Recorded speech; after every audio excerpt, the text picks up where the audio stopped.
Bismillahirrahmanirrahim. Assalamualaikum warahmatullahi wabarakatuh. Alhamdulillahirabbil alamin wassalatu wassalamu ala nabiyyina Muhammadin wa ala alihi at-tayyibin wa ashabihi al-khairin wa man tabi'ahum bi ihsanin ila yaumiddin. Asyhadu an la ilaha illallah wahdahu la syarika lah, ilahul awwalin wal akhirin, wa asyhadu anna Muhammadan abduhu wa rasuluh khatamun nabiyyin, amma ba'du. Baik, kaum muslimin dan muslimat, warga Paninggahan yang hadir di Surau As-Sa'diyah, rumah janjangan, ya, semoga dirahmati Allah SWT. Alhamdulillah pada malam hari ini ini kajian perdana kita setelah Idul Fitri, ya. Semoga kedepannya dimudahkan oleh Allah Subhanahu wa Ta'ala untuk melanjutkan kajian yang berkesinambungan hendaknya. Ya. Oleh karena itu saya mengusulkan kepada kawan-kawan panitia ataupun yang penanggung jawab kajian ini, buku ini sudah ada terjemahannya, ya. Kalau bisa dicarikan donatur, ya. Dia kitab tauhid yang jilid 1, dia ada 3, ya. Yang jilid 1 saja dulu, diterbitkan oleh penerbit Darul Haq. Harganya tidak mahal kalau nggak salah, 30.000 atau apa. Nah, saya berharap kita semua pakai kitab itu. Jadi kajiannya rutin dan, ya, kajiannya rutin. Karena keinginan kawan-kawan untuk terus berlanjut, maka saya pilihkan ke kitab yang tipis. Insya Allah kita bahas bersama. Walaupun kitabnya bahasa Indonesia, tapi tetap perlu penjelasan, ya. Namun kitab itu memudahkan kita untuk mengulang di rumah. Nah, itu sangat penting, ya. Nah, makanya kalau bisa, saya yakin ada donatur itu belikan mungkin 50 eksemplar, masing-masing dapat 1, setiap kajian nanti dibawa, sehingga betul-betul meresap lah, ya, meresap apa yang kita kaji, sehingga bisa kita amalkan, bisa kita amalkan. Baik, namun kita mulai, semoga pada pertemuan berikutnya sudah ada buku ini, dan insya Allah saya usahakan untuk 2 kali sebulan kalau memang bisa, ya, kalau panitia bisa. Tapi kita mungkin kalau Rabu nggak bisa, dia Rabu ini berisi semua, soalnya Rabu pertama ketiga itu di Sabilul Haq, keempat itu Padang Panjang. Tapi Padang Panjang ini karena kadang corona, kadang-kadang nggak corona gitu lah. Jadi maka jadwalnya tidak bisa digugat dulu gitu, yang jelas itu. Ya mungkin kita robah ke Kamis, ya, Kamis ke sekarang ke berapa ini? Kedua, ya. Yang kedua, mungkin Kamis kedua, Kamis keempat. Nah, mungkin seperti itu insyaallah kedepannya, supaya tidak terlalu lambat kajiannya, ya, tidak terlalu lambat, bisa lebih cepat. Apalagi kalau kitabnya bahasa Indonesia, ya, itu insyaallah lebih cepat, dan dia tidak panjang-panjang pembahasannya, tapi pada inti-intinya. Baik, kita masuk pada yang jilid 1, ya. Dia ada 3, ya. Di Solo itu, atau dibelikan di Jakarta juga bisa itu, ya. Ada nomor ininya, kalau mau ada nomor direkturnya. Biasanya kalau untuk dibagi-bagi dia ada diskon gitu, ya. Gitu. Baik, sekarang kita akan bahas tauhid itu bagian dari akidah, ya. Tauhid itu adalah bagian dari akidah yang membahas secara khusus tentang iman kepada Allah, ya. Nah, kita perlu sedikit menjelaskan tentang apa itu akidah, ya. Kita mendengar istilah akidah itu apa, dan apa pentingnya akidah, ya. Akidah itu berasal dari bahasa Arab, ya, aqidah, ain qaf ya dal ta marbutah, ya. Asal katanya dari aqada yaqidu, ya. Kalau kita sering mendengar istilah akad, ya, akad nikah. Nah, apa makna akad? Akad itu berarti mengikat diri kita dengan suatu yang kita sepakati dalam akad itu. Makanya aqada itu artinya rabata. Al-aqdu ar-rabtu. Maka janji itu juga disebut aqdun. Karena janji itu mengikat orang yang terlibat dalam sebuah janji. Yang membuat janji atau perjanjian juga disebut aqd, atau bahasa kitanya akad. Ya. Jual beli antara pedagang dengan pembeli itu juga disebut akad. Maka sehingga ketika seorang sudah sepakat dengan barang yang akan dia beli, sepakat pula harganya, ketika sudah mengiyakan sudah ada terikat ya. Kemambatan, lasagan dan segala macam. Sehingga ada ikatan. Nah, akidah berasal dari al-aqd gitu. Seperti akad nikah. Akad nikah juga ketika seorang laki-laki ya menerima qabul ijab dari wali si perempuan, maka dia sudah terikat dengan sebuah perjanjian bahwa dia menjadi suami bagi seorang wanita, maka dia punya kewajiban di samping punya hak. Ya, begitu. Jadi diambil dari ma'khudha min al-aqdi, diambil dari kata al-aqad ya, yaitu mengikat sesuatu. Ya. Maka kalau kita i'taqadtu kadza, aku berakidah seperti ini, kita mengikat hati kita ya, artinya aku mengikat hatiku dengan sesuatu itu ya. Sehingga hati itu tidak goyang-goyang, tidak ibarat baliang-baliang di tebuki ya. Tetap hendaknya. Ketika kita menyatakan kita beriman kepada Allah, maka tidak boleh dimain-mainkan. Dia mengikat hati kita, dan hendaknya itu sampai akhir hayat kita. Dan terikat pula kita dengan ketentuan yang kita imani, dengan aturan Allah Subhanahu wa taala yang kita imani. Ya. Maka segala yang berbau keyakinan atau segala sesuatu yang merupakan keyakinan itu adalah akidah. Maka akidah itu secara umum apa yang diyakini oleh manusia di dalam hatinya, sehingga dia mengikat dirinya dengan keyakinan tersebut, tidak mau meninggalkan keyakinan tersebut.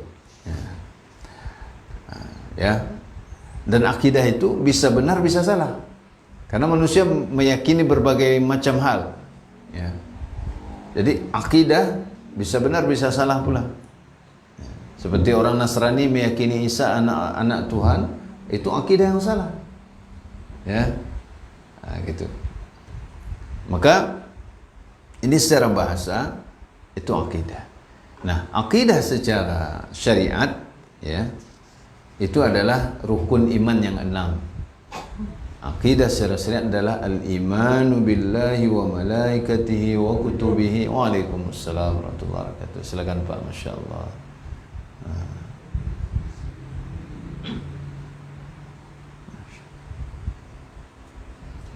Masya Allah, Alhamdulillah.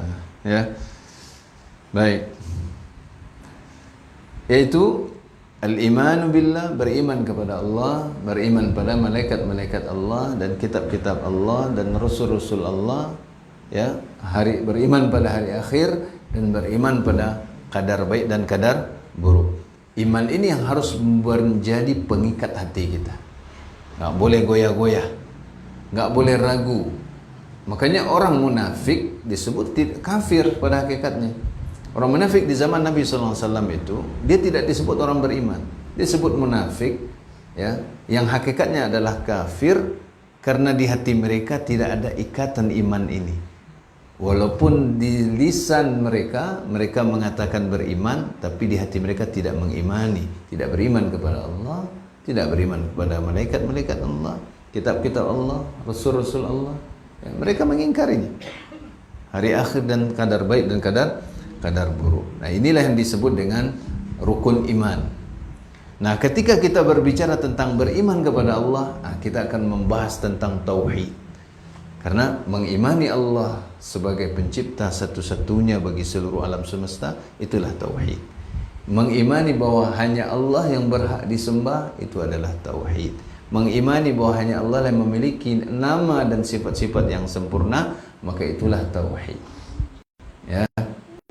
Jadi mungkin kan apa beda akidah dan tauhid? Ya, akidah lebih luas.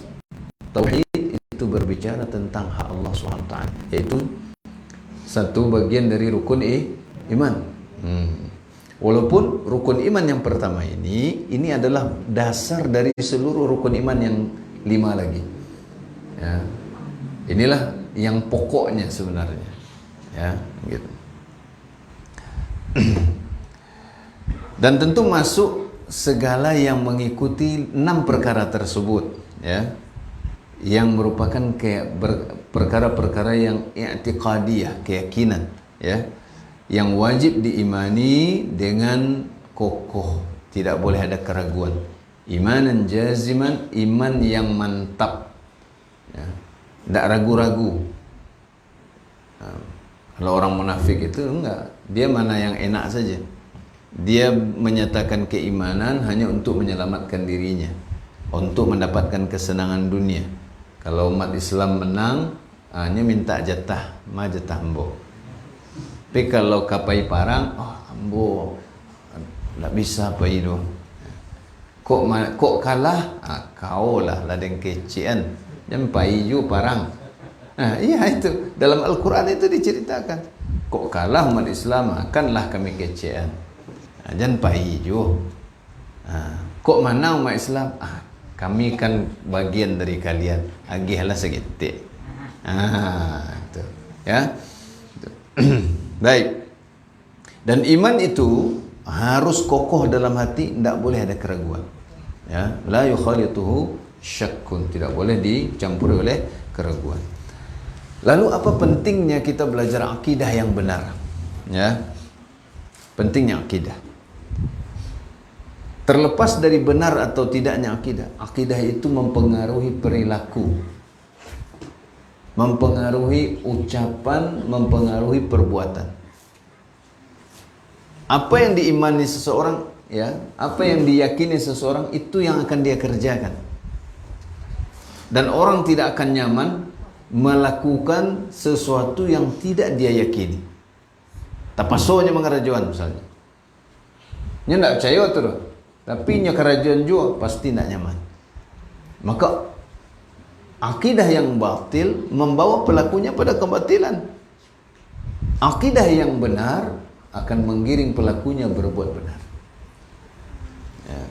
Maka perbuatan itu, ya, itu bagian dari keimanan. Ya, makanya para ulama kita mendefinisikan iman itu, iman adalah al-i'tiqadu bil qalbi wal qawlu bil lisani wal amalu bil jawarihi yazidu bil ta'ati wa yanqusu bil ma'siyati. Iman itu adalah meyakini dengan hati, mengucapkan dengan lisan, dan mengamalkan dengan anggota badan. Bertambah dengan ketaatan, berkurang dengan kemaksiatan. Itu iman. Ya. Baik. Jadi apa pentingnya akidah yang benar bagi seorang hamba? Yang pertama, akidah yang benar atau iman yang benar itu merupakan pondasi bagi seorang hamba yang mana agamanya tegak di atas pondasi tersebut. Ya. Makanya tidak sah, ya, amal seseorang, ya, ibadahnya tanpa iman, tanpa akidah yang benar. Ya, misalnya orang kafir ikut sholat, tapi dia masih kafir pada Allah, tapi dia sholat. Orang kafir berpuasa, orang kafir berbuat baik, dapat pahala enggak dia dari Allah? Tidak, karena Allah dia ingkari, dia kufuri. Nah, maka akidah yang benar itu pondasi agama bagi setiap kita. Agama ada pondasinya, akidah. Dan akidah yang benar itu syarat diterimanya amal. Nah, makanya orang kafir karena tidak punya akidah yang benar, dia kufur kepada Allah, kebaikannya tidak dibalas oleh Allah di akhirat kelak. Dia hanya diberi balasan di dunia.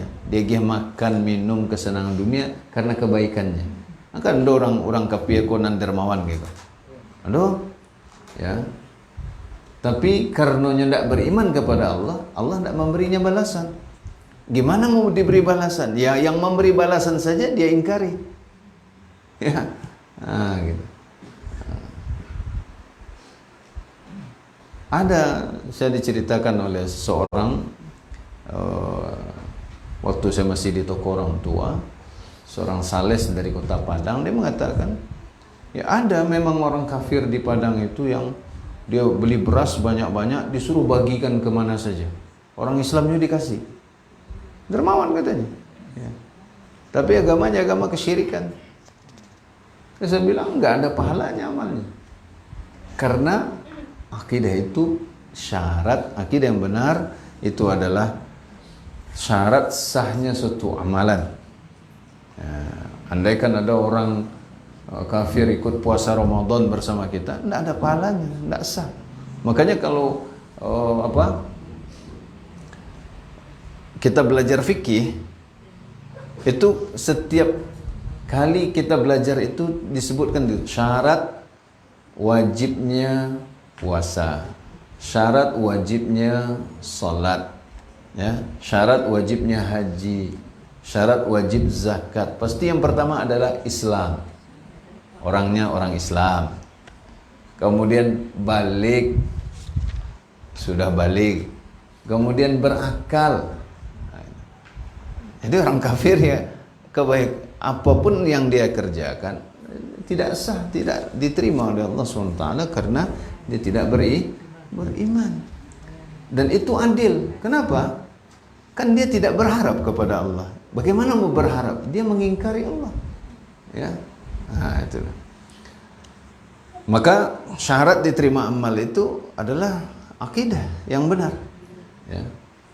Nah, dan itu dijelaskan dengan dua perkara. Pertama, ikhlas karena Allah atau bertauhid. Yang kedua, sesuai dengan sunnah Nabi Muhammad sallallahu alaihi wasallam. Nah, itu.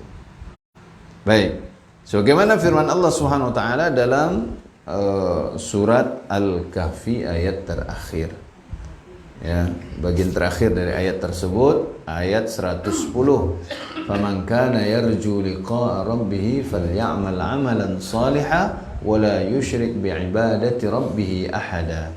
Maka barang siapa yang berharap berjumpa dengan Allah, dengan Rabb-nya, ya, pasti ada keinginan pada hati kita ingin berjumpa dengan Allah. Tapi nggak bisa di dunia Bapak Ibu, bisanya nanti di akhirat. Dan yang bisa berjumpa dan melihat Allah itu hanya orang-orang beriman. Kalau orang kafir terhalang, mereka terhijab dari melihat Allah SWT. Dan nikmat paling tinggi, paling lezat bagi penduduk surga nanti adalah ketika melihat Allah SWT. Bukan makan minumnya, itu semua nikmat. Tapi kenikmatan yang paling tinggi itu adalah ketika nanti penduduk surga berjumpa dengan Allah Subhanahu wa taala. Nah, Allah taala berfirman, "Faman kana yarju liqa'a rabbih falyamal 'amalan shalihan." Maka barang siapa yang ingin berjumpa dengan Allah, dengan Rabb-nya, dengan Tuhannya itu Allah Subhanahu wa taala, maka hendaklah dia beramal saleh. Amal saleh ini maksudnya adalah amal sesuai dengan tuntunan Nabi Muhammad SAW, sesuai dengan sunnahnya. Sunnah di sini maksudnya bukan sunnah di bawah wajib, tapi adalah ajaran beliau. Ya, apa yang beliau ucapkan, apa yang beliau perbuat, dan apa yang beliau akui. Ya, nah, itulah sunnah Nabi atau ajaran Nabi SAW. Maka kalau kita salat, kita puasa, kita berzakat, kita bersedekah, kita berhaji, umrah, ya, berdoa, berzikir, sesuai tidak dengan tuntunan Nabi SAW? Kalau sesuai, itu baru namanya amal saleh. Kalau tidak sesuai, walaupun menurut kita saleh, tapi tidak menurut Rasulullah SAW, maka itu tidak disebut amal saleh. Ya, baca Quran. Baca Quran itu amal soleh apa tidak? Amal soleh. Tapi baca Quran untuk maksiat. Jadi amal soleh apa enggak? Atau baca Quran tidak sesuai dengan tuntunan, dibalik dari ayat bawah belakang dimulai ke depan. Ini sih. Atau baca Quran tapi dengan irama musik. Ini maaf Bapak Ibu, ini sudah muncul di zaman kita orang-orang yang melecehkan Islam. Ya, dia baca ayat Al-Quran pakai orkestra. Ya, harus dengan apa yang beliau ajarkan. Atau irama mengajinya irama musik, irama lagu. Nah, ada yang melagukan dulu, saya paling kesal dulu. Ada membaca Al-Quran, dia baca Al-Fatihah dan yang lain, tapi iramanya irama Mandarin. Sehingga bukannya orang tunduk jiwanya, tapi malah tertawa-tertawa. Dan ini melecehkan Al-Quran. Ya. Jadi tidak baik menurut kita saja, baik menurut Allah dan Rasulnya atau tidak. Itu disebut amal saleh. Ya.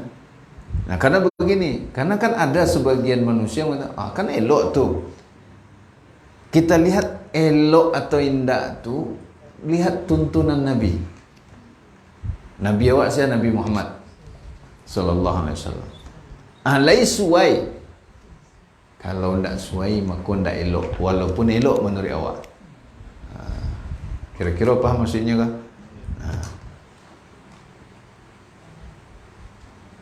Ya.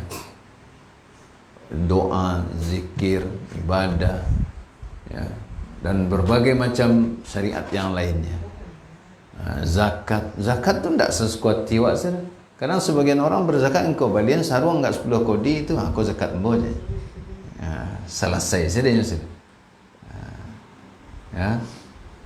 Enggak seperti itu. Ya. Ada aturannya.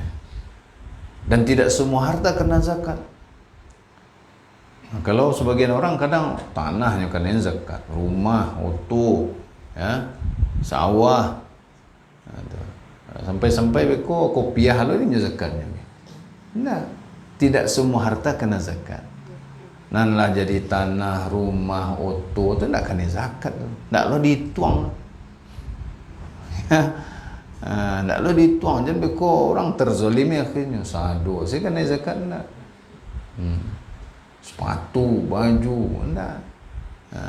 Ada harta-harta tertentu. Ada pula syaratnya. Ada nisabnya, ada haulnya, lain miliknya atau tidak. Ya. Kita simpan setahun, ada batasan minimalnya. Kalau ulun sampai ini tidak kena zakat. Ya. Baik. Wala yusyrik bi'ibadati rabbih ahada, dan tidak boleh menyekutukan seorang pun dalam beribadah kepada Rabbnya. Tidak boleh berbuat syirik sedikit pun dalam beribadah kepada Allah. Tidak boleh menjadikan siapapun, seorang pun sebagai sekutu bagi Allah dalam ibadah. Nyoba ibadah pada Allah, kapadonan lain ya Allah. Ini tidak boleh. Ya. Ini menjadi syarat diterimanya amal atau syaratnya sahnya suatu amal. Ya, syarat diterimanya amal sesuai dengan tuntunan dan ikhlas karena Allah, tidak berbuat syirik. Makanya syirik itu meruntuhkan amal, menghanguskan amal, memusnahkan amal. Ya. Kemudian Nabi sallallahu alaihi wasallam juga diturunkan satu ayat kepada beliau dalam surat An-Naml surat Az-Zumar ayat 65. Surat Az-Zumar ayat 65. Wa laqad uhiya ilaika wa ilal ladzina min qablika la in asyrakta la yahbatanna 'amaluka wa la takunanna minal khasirin. Dan sungguh benar-benar telah diwahyukan kepada engkau wahai Muhammad. Kepada siapa? Ilaika, kepada engkau, maksudnya di sini adalah Nabi Muhammad sallallahu alaihi wasallam. Wa ilal ladzina min qablika, dan kepada rasul-rasul sebelum engkau. Jadi sama. Apa yang diwahyukan kepada Nabi Muhammad sallallahu alaihi wasallam dan kepada para nabi sebelum beliau? la in asyrakta, jika engkau berbuat syirik, wahai Muhammad, wahai nabi-nabi sebelum engkau, kepada mereka juga dikatakan, jika engkau berbuat syirik. Nah, kira-kira Bapak Ibu, apa mungkin para nabi dan rasul berbuat syirik? Tidak mungkin, karena mereka maksum, mereka terpelihara, mereka Allah jaga dari kesyirikan tersebut. Tapi kalau mereka berbuat syirik,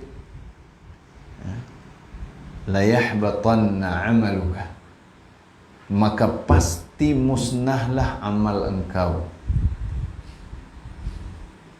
Habis, hangus, musnah semuanya. Wala takunanna minal khasirin, dan engkau pasti termasuk orang-orang yang merugi.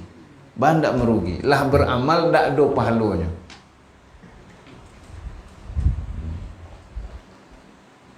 Nah, sekarang pertanyaannya, jadi renungan kita, siapakah manusia yang paling baik imannya? Nabi Muhammad sallallahu alaihi wasallam.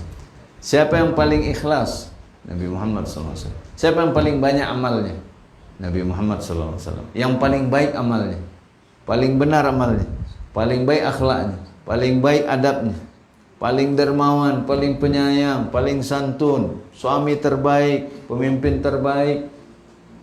Tapi beliau yang demikian, jika berbuat syirik, habis amal. Apalagi awak, itu masalahnya. Awak beramal, awak bro. Kok bahan renungan awak apa ibu-ibu ya? Supaya ndak merasa aman-aman sewa dah gitu. Amal awak berapa? Atau kau buat syirik lah awak. Sedangkan Nabi SAW kata Allah, kalau engkau berbuat syirik, amalmu hangus dan engkau termasuk orang yang merugi. Sebab sudah beramal seumur hidup, lalu gara-gara syirik akhirnya musnah seluruh pahala amal. Apalagi awak kau baramal awak, baradosa awak. Kini kalau awak timbang sorang-sorang sajalah, ambo, papa, ibu-ibu, mana banyak dosa atau amal awak.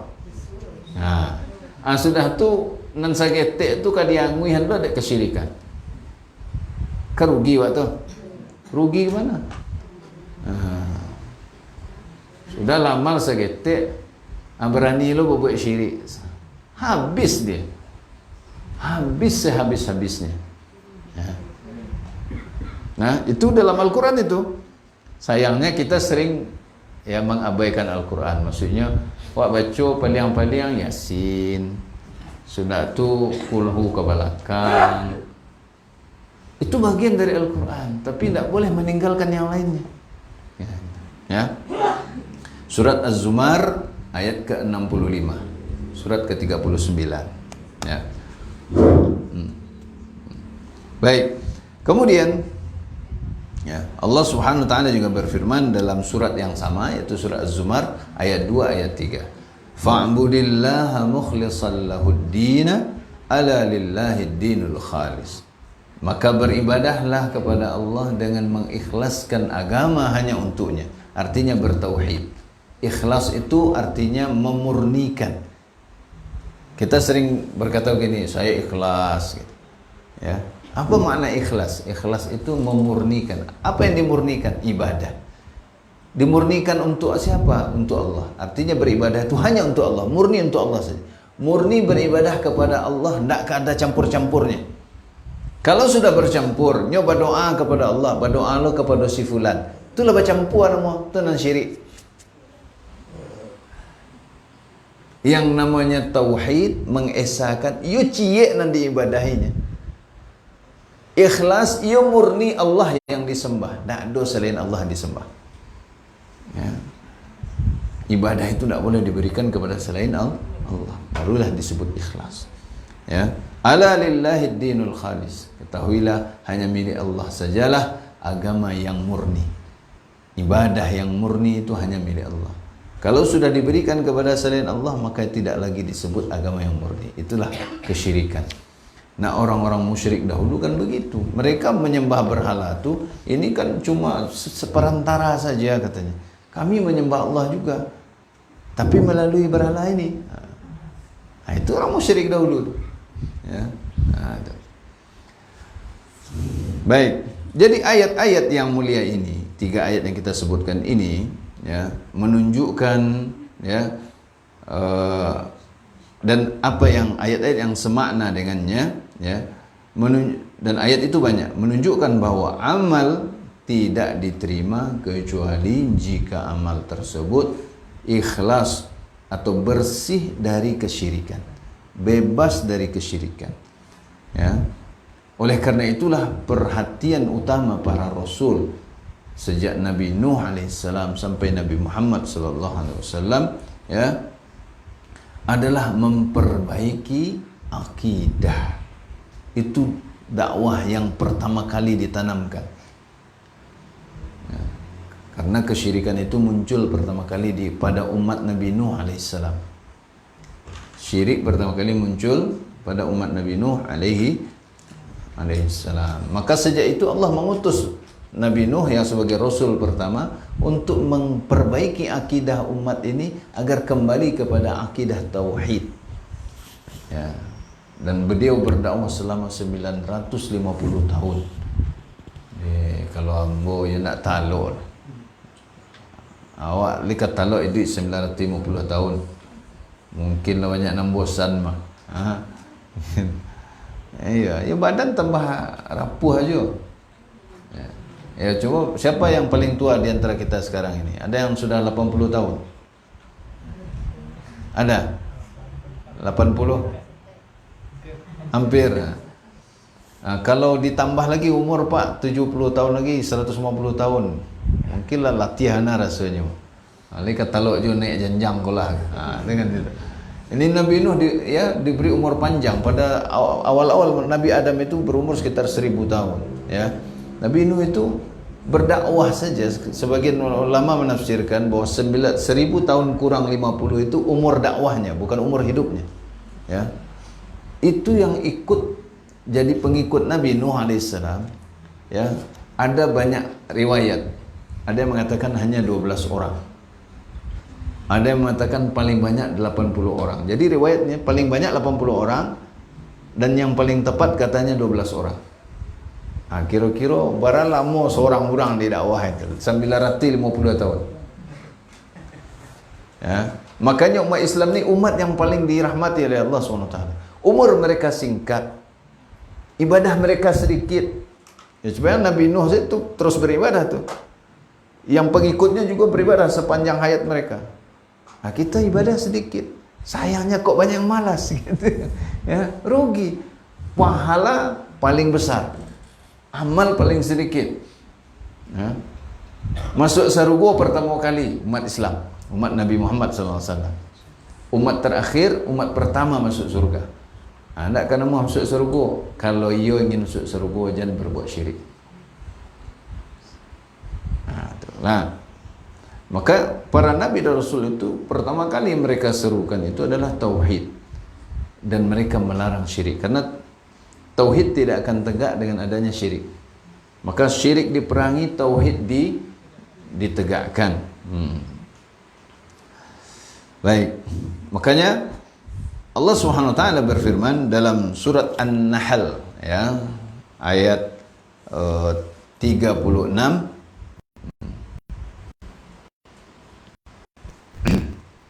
Walaqad ba'atsna fi kulli ummatin rasulan an ya'budullaha wajtanibut taghut. Dan sungguh benar-benar telah kami utus pada setiap umat seorang rasul yang mengajak, yang mendakwah, an ya'budullah, sembahlah Allah semata. Inilah tauhid. Wajtanibut taghut, dan tinggalkanlah taghut, yaitu segala sembahan selain Allah. Jangan beribadah, jangan berdoa kepada makhluk, kepada malaikat, kepada nabi, ya, kepada orang saleh, kepada syekh, kepada tuanku, kepada inyak, kepada binatang, kepada batu, pohon, bulan, matahari, apa saja selain Allah, tak boleh beribadah kepadanya. Tak boleh beribadah kepada selain Allah, tak boleh berdoa kepada selain Allah, tak boleh meminta kepada selain Allah, ya. Mintalah hanya kepada Jadi ini dakwah setiap Rasul, bukan hanya dakwah Nabi Muhammad Sallallahu Alaihi Wasallam. Ya, Nabi Ibrahim juga apa yang dia dakwahkan kepada bapaknya? Tauhid. Karena bapak dan kaumnya menyebutkan Allah, menyembah berhala, bahkan bapaknya adalah pembuat berhala tersebut. Ya. Tapi itu para nabi yang lainnya.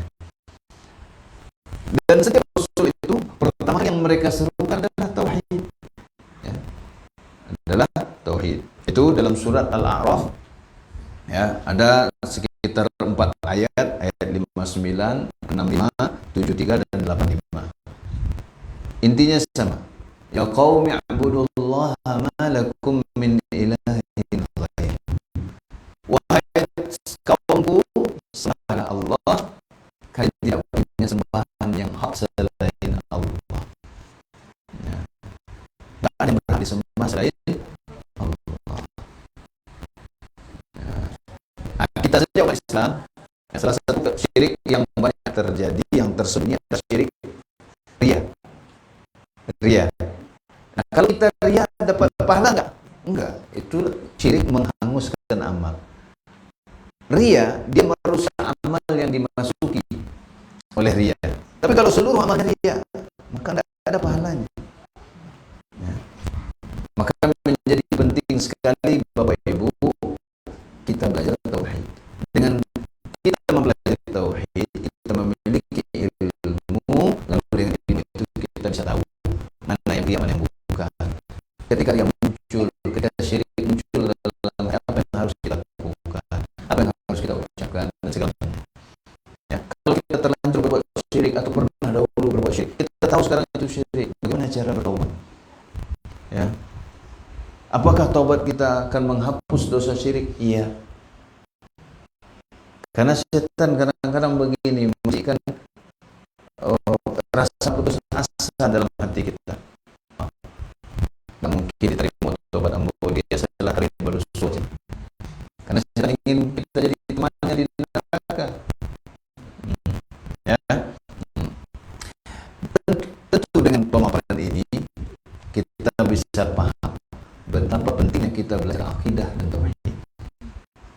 Ya. Agar amal kita sholat, bapak-bapak, ibu-ibu ini, puasanya kita sudah sholat sekian puluh tahun lamanya, puasa, zakat yang wajib zakat, haji, bahkan ada yang berhaji berkali-kali. Saya pernah bertemu seorang bapak yang dermawan, dia punya anak asuh 500. Itu beliau biayai sendiri. Ya. Soalnya yang disekolahkan di mana-mana sampai perguruan tinggi. Beliau punya pabrik bihun di Jawa Tengah sana. Ya. Itu seluruh karyawannya wajib sholat. Yang tidak sholat dipecat. Beliau sudah 2018 itu sudah pergi haji dan umrah 47 kali.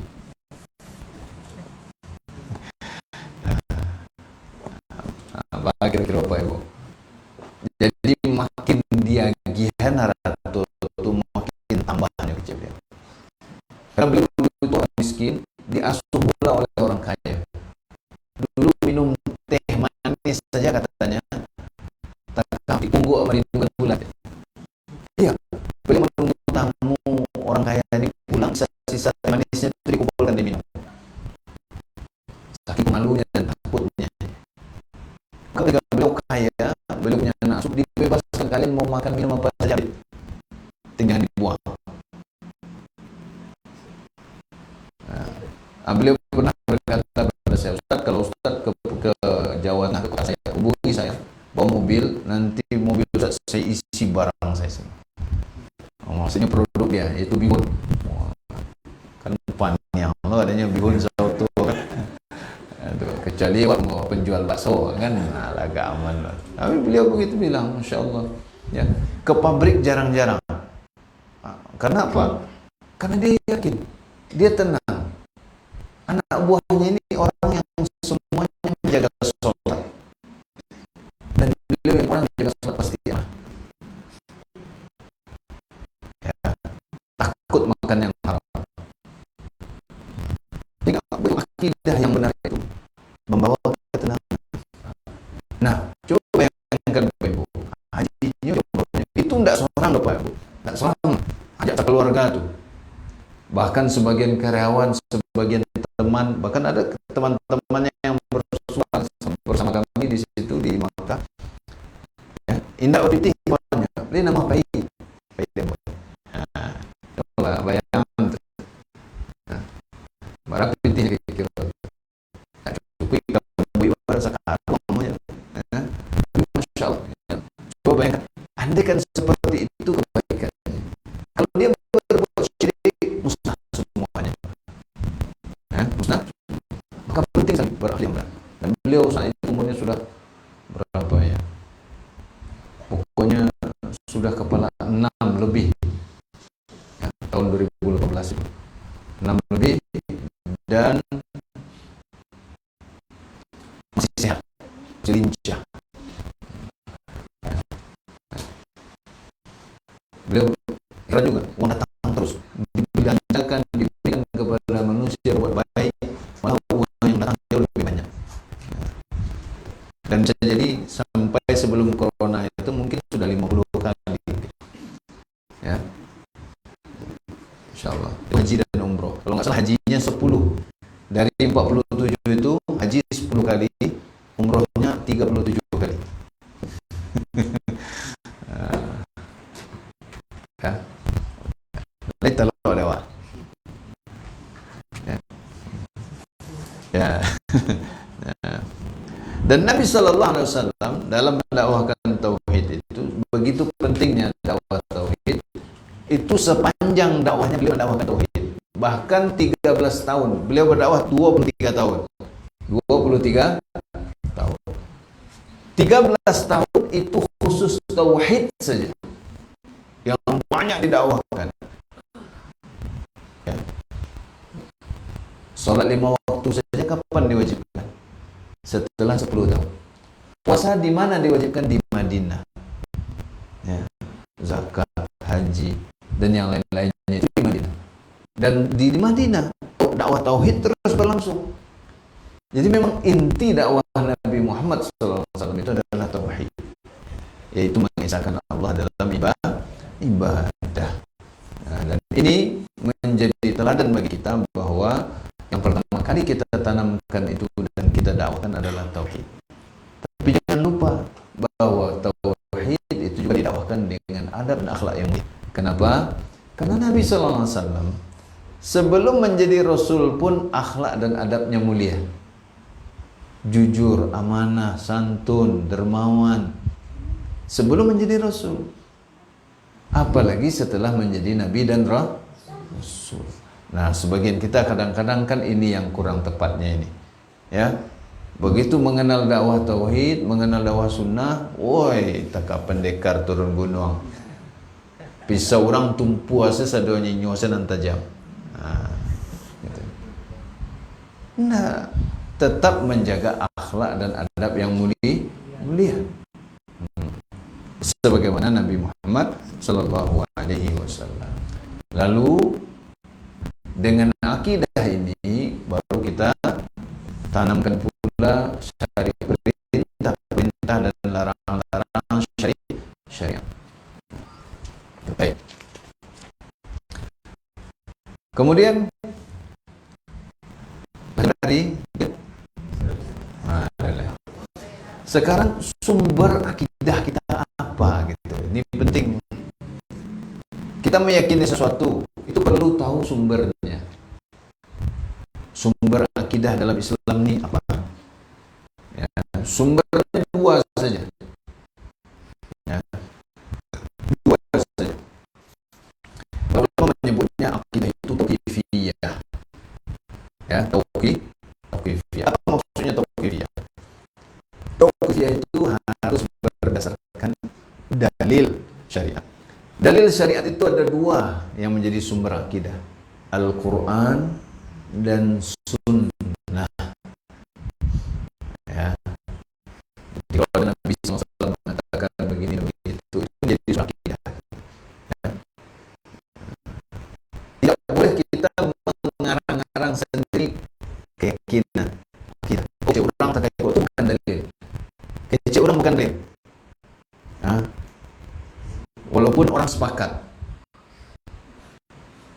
Jadi cuma dua sumbernya ini. Ya. Al-Quran dan Sunnah. Nah, kemudian siapa yang paling paham Al-Quran dan Sunnah? Itu Rasulullah Sallallahu Alaihi Wasallam. Kemudian umat beliau, siapa yang paling paham Al-Quran dan Sunnah? Para sahabat. Kenapa? Guru mereka Nabi SAW. Guru mereka adalah yang paling paham Al-Quran dan Sunnah, karena beliau adalah Rasul utusan Allah.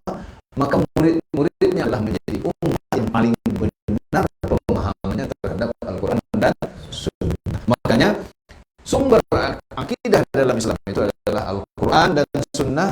Pemahamannya, sumbernya adalah pemahaman para sahabat beliau. Ya. Karena tidak mungkin beliau salah ajar kepada para sahabat.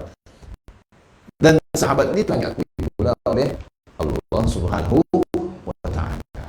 Sehingga sempurna Islam, sempurna sumbernya, sempurna pula pemahamannya. Baru Allah turunkan al-yawma akmaltu lakum dinakum wa atmamtu alaikum ni'mati wa raditu lakum al-islam dinan. Nah, kira-kira sampai di sini paham Ibu? Maka tak boleh kita meyakini sesuatu itu hanya kecek orang.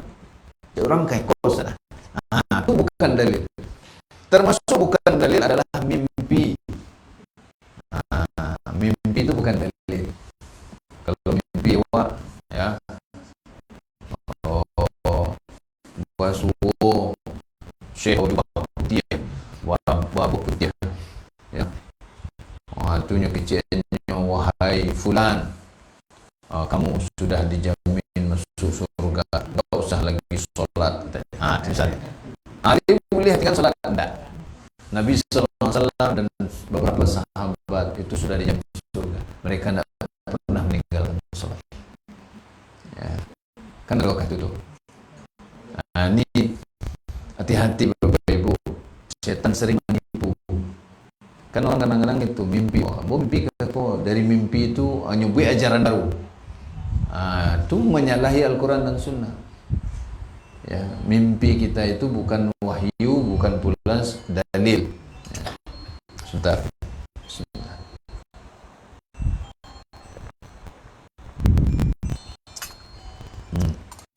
Baik. Jadi sumbernya Al-Quran dan Sunnah, sumber pemahamannya pemaham para sahabat.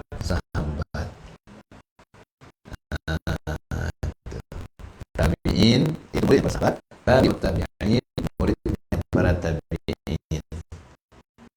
Kalau tabi'in dia tidak berjumpa dengan Nabi Sallallahu Alaihi Wasallam. Baik.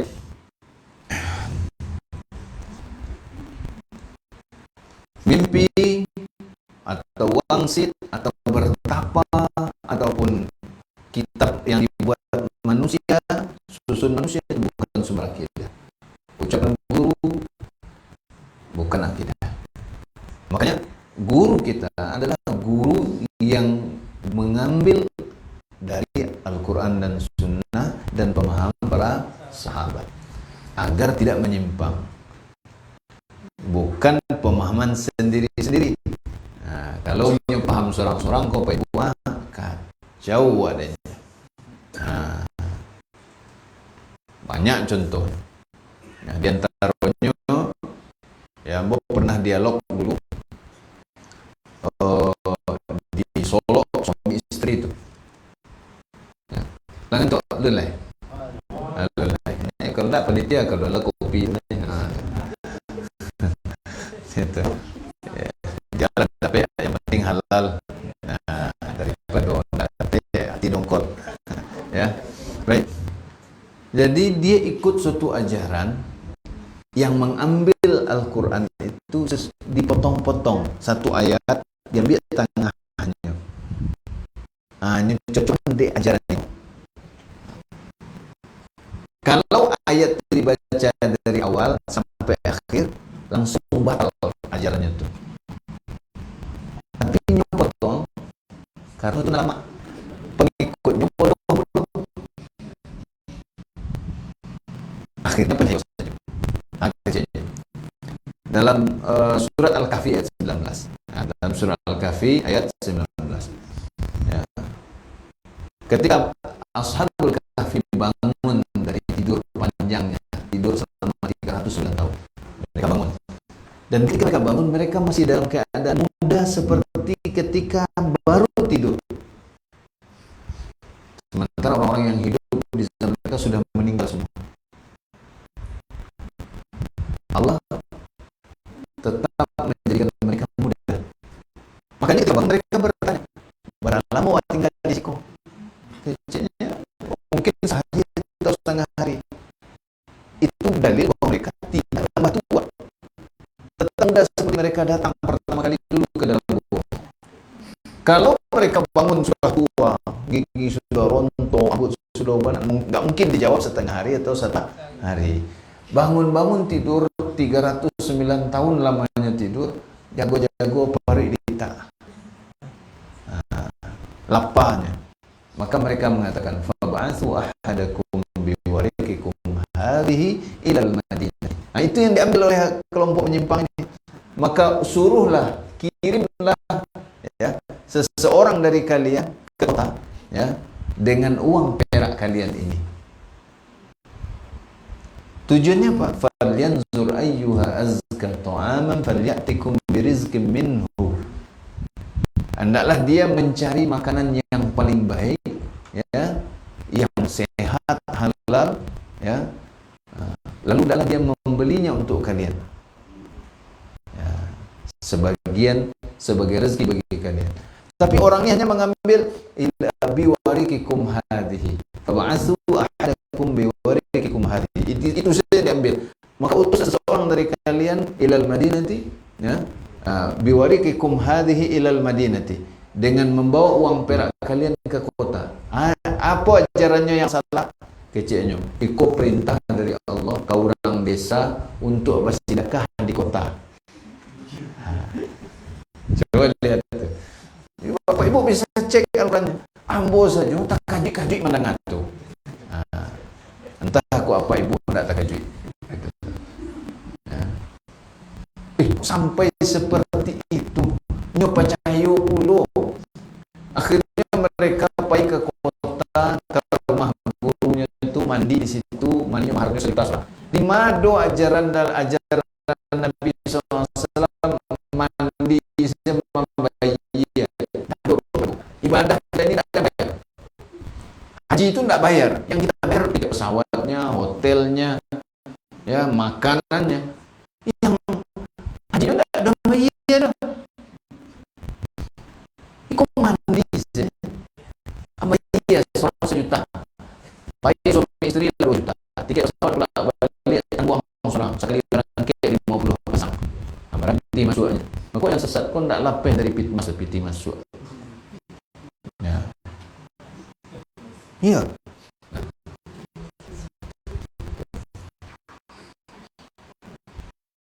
Apa efek buruk? Hilang. Barang hilang. Tidak tentu arah. Tidak punya pedoman. Umat ini akan binasa. Manusia itu akan binasa kalau tidak memiliki akidah yang benar.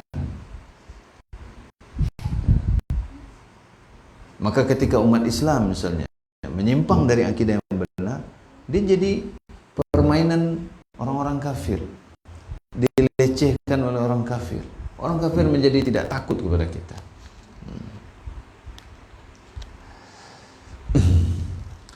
Dan juga lemah amalnya. Beramal yang baik itu nggak mau. Kenapa? Akidahnya nggak benar. Kenapa orang nggak mau sholat, nggak mau berbuat baik? Nggak ada motivasi dari akidah yang benar. Lemah iman. Disuruh beramal soleh, balasan di akhirat surga. Imannya, keimanannya terhadap hari akhir itu lemah. Sehingga dia nggak kok nanti, kok nggak kini sih. Nanti masih karena balasan yang hakiki itu di akhirat, bukan di dunia. Kok di dunia kok segalonan dia gitu habis. Tapi manusia sering kali ingin yang yang instan cepat. Nah, coba panitia pengurus haji buat pengumuman nanti kita akan adakan kajian setiap pekan dengan ustaz ini yang hadir diberi amplop Rp50.000. Kamu yakin tak tamu ya surau? Dengan syarat tak boleh duduk di luar. Wih, namanya bunuhan senaknya mungkin. Dia dan di dalam. Ya. Padahal uang 50.000 itu sebentar. Nanti. Apalagi nanti ditambah yang hadir ditanggung berasnya selama sebulan. Uang sekolah anak dibayarkan, listrik dibayarkan. Wah. Padahal balasan akhirat jauh lebih baik dari dunia seisinya. Kenapa lemah semangat beramal? Karena akidah yang lemah. Baku ada orang bertanya, solat ke raja ada pe. Itu tanda lemahnya iman dia. Ya kan? Maka akidah yang benar itu sangat penting agar umat ini bersegera beramal saleh. Orang bersedekah, orang pilih, baku agen saya pitih orang, panik awak mencari. Ini perintah Allah, balasannya 700 kali lipat. Itu kan malih hasilnya gitu. Kalau orang yang berakidah benar, dia yakin nanti Allah berikan. Maka dia rajin beramal. Ya, baik. Kemudian, ya, masyarakat atau orang per orang yang tidak memiliki akidah yang benar, maka dia menjadi mangsa bagi ajaran-ajaran yang mengandung khurafat, ya, ataupun angan-angan. Ini gampang ditakuti. Makanya banyak orang yang penakut gara-gara tidak punya akidah yang benar. Kau menikah antara 2 hari raya, kan banyak ada di masyarakat tuh, jangan nikah antara Idul Fitri Idul Adha. Maka itu ko takai itu. Siang cek orang kah itu. Akhirnya takut nikah. Angko ampe, angko 3 balik, tu angko sial. Itu khurafat. Waham. Hanya ketakutan yang tidak ada dasarnya. Hanya was-was, bisikan-bisikan setan. Di Indonesia tu anehnya, hotel tak ada nomor lantai 4, tak ada lantai 3 balik. Di Saudi ada sadonya, tak ada apa.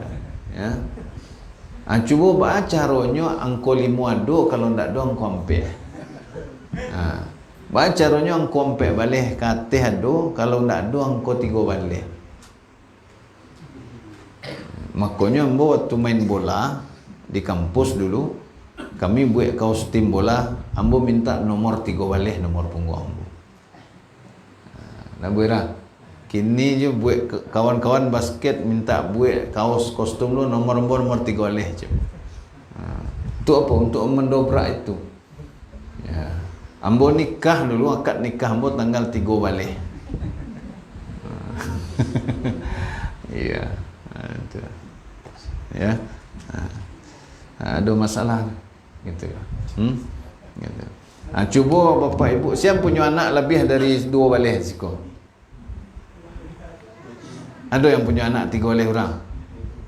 Kok nomor 3 balik tu disebut nomor 4 balik apa kira-kira?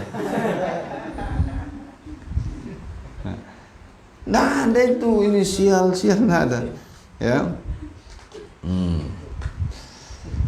Sehingga orang yang lemah, yang tidak memiliki akidah yang benar itu jadi korban isu-isu, korban keyakinan-keyakinan menyimpang, korban keraguan dan segala macamnya. Sehingga mereka itu menjadi korban mangsa bagi para penyesat seperti dukun. Misalnya nikah di kampung-kampung, kau maaf tak tahu mau disikor di Senyam Bakar kalau nikah tu bau ureh dulu, bagi bau les lo minyak dulu kok di kaki, di kaniang segala macam. pai minta tawanya ke orang Santiang. Pada orang Santiang tu Sintiang tepeknya tu. Jadi beko jangan sampai di karajuan orang. Nan mangarajuan sonai nyo juga. Kalau lai pai kayaknya minta ube ndak nyo karajuan. Siapa yang bisa dikerjain dengan sihir? Orang yang lemah akidahnya. Lalu mulailah muncul satu persatu generasi muda yang memiliki akidah yang benar. Ndak ambo ndak bau reh-reh, ndak bau minyak-minyakan. Undi nak beko malam pertama beko bitu dan segala macamnya. Indak mak, ndak bak. Yakin. Terbukti. Nggak ada apa-apanya. Kenapa? Itu tidak bisa membahayakan orang-orang yang berakidah dengan benar karena Allah melindungi mereka. Tapi orang yang lemah akidahnya, jadi permainan dukun. Sama di suatu negari kata Ustaz Zul Asri dulu, ya, tukang buat jimat palasi itu, anti palasi, inyo nan mampalasian orang. Kalau orang minta ube palasi kainyo, andaknya kerajaan nak orang tu. Sama dengan preman keamanan kini, uang keamanan Pak, nak membuat ndak aman tu inyo. Keamanan pasar, nak membuat ndak aman inyo. Jadi cara agihnya pitih biar nak digaduh. Ya, sama kah itu tu. Maka kena kicuah saja, ya, ni kicuah. Sehingga ketika ketakutan itu menghantui terus menumpuk keyakinan-keyakinan yang menyimpang, ya, sehingga tak bisa mencari nambana dia. Ketika awak sampai salah sesadoi man. Jadi banyak bana nan salah. Cuba nan bana di karajuan dah salah. Sama takah murid ujian jawab soal, nya jawab nan salah sedoi. Tu bekonya disalah dek gurunya. Bapak salahan sesedoi. Ya nan jawab salah ni. Ya. Cuba jawab nan bana pasti tidak salah. Ya kan? Gitu. Syirik sesedoi. Ya jangan karajuan syirik. Karajuan nan tauhid, maka ndak ada nan syirik le. Gitulah. Ya. Kalau dia terhalang dari pandangan yang benar terhadap kehidupan ini, dia tak bisa menempuh kehidupan yang bahagia. Dia akan menjadi bulan-bulanan saja. Ya. Makanya maaf Bapak Ibu, memang ada orang yang kalau segala urusannya dukun tak pernah tinggal. Itu sansaro. Habis dunianya, habis akhirat. Ya. Banyak tak itu. Tak segetik korbannya. Ya. Maka akidah yang benar itu adalah pedoman kehidupan. Penyelamat kita dari tipu daya musuh, baik dari kalangan jin maupun manusia. Menyelamatkan kita dari ketakutan-ketakutan kepada selain Allah. Baik kaladang, takut jin penunggu. Numpang lalunya je. Ini akidah yang lemah. Nabi kita mengajarkan doa berlindung kepada Allah dari itu. A'udzu bikalimatillahi tammati min syarri ma khalaq. Aku berlindung dengan kalimat-kalimat Allah yang sempurna dari kejahatan makhluknya semua. Semua makhluk Allah. Jin, hantu, ular, kalajengking atau apa saja, harimau, ya, babi, itu makhluk Allah sadanya. Awak tiba kaladang singgah di situ tampe membaca itu, maka Allah pasti melindungi dari kejahatan makhluknya, seluruh makhluknya. Tak perlu ke sapu-sapu. Kalau supir kan klaksonnya tu, kalau ada lewat jalan angker tu titit, tak perlu, ya. Orang-orang yang lemah akidah inilah yang bisa ditipu oleh syaitan, baik dari kalangan jin maupun manusia. Baik, ya, kita cukupkan dulu sekian ya, karena hari sudah semakin larut. InsyaAllah kita usahakan 2 kali sebulan, ya, tapi Kamis lah ya, Kamis kedua atau Rabu kedua sama Kamis keempat, gimana? Terserahlah. Yang penting, iya.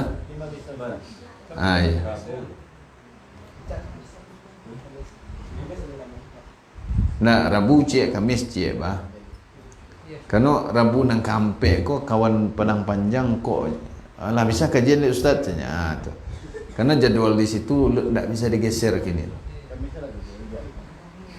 Ya, silakan musyawarah dulu nanti kabari saya dan usahakan sudah ada kitabnya agar bisa kita bacakan bersama dan juga jadi bahan bacaan di rumah ya. Baik. Mohon maaf atas segala kekurangan ya, semoga Allah memberkahi kehadiran Bapak Ibu semuanya, diberi hati yang bersih dari kesyirikan dan dimatikan dalam keadaan tauhid. Demikian, barakallahu li wa lakum, subhanakallahumma bihamdika, asyhadu an la ilaha illa anta astaghfiruka wa atubu ilaik. Wassalamualaikum warahmatullahi wabarakatuh.